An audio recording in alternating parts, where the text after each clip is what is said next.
పోయిందన్నట్టు పూర్తిగా ఏమైనా ఎమ్మెల్యేల ద్వారానే ప్రభుత్వాన్ని నడిపారు గత ప్రభుత్వం బీఆర్ఎస్. ఇప్పుడు అర్థమైనట్టుంది, అంటే ఓడిన తర్వాత తెలుస్తుంది కదా ఏం జరిగింది అనేది. తప్పు ఇప్పుడు తెలుసుకున్నట్టుంది. ఇవాళ నల్గొండ ఇవాళ మధ్యాహ్నం ఉదయం నుండి నల్గొండ పార్లమెంటు స్థాయి బీఆర్ఎస్ సమావేశంలో ఆయన కీలకమైనటువంటి వ్యాఖ్యలు చేశారు.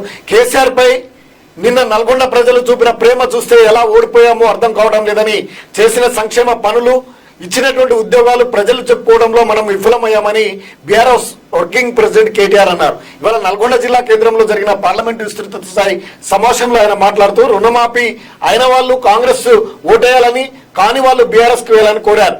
డేంజర్ తమతో కాదని, నల్గొండ ఖమ్మం జిల్లాల నాయకులతో డేంజర్ అని సీఎం రేవంత్ రెడ్డిని ఉద్దేశించి వ్యాఖ్యానించారు. ఇచ్చినటువంటి 420 హామీలు అమలు చేయి అంటూ సూచించారు. పార్లమెంట్ ఎన్నికల్లో కాంగ్రెస్ ఓటు వేస్తే బీజేపీ గెలిచినట్టు. ఎన్నికల తర్వాత బీజేపీలోకి వెళ్లే మొదటి వ్యక్తి రేవంత్ రెడ్డి అంటూ ఆయన సెటిల్ కూడా చేశారు కేటీఆర్.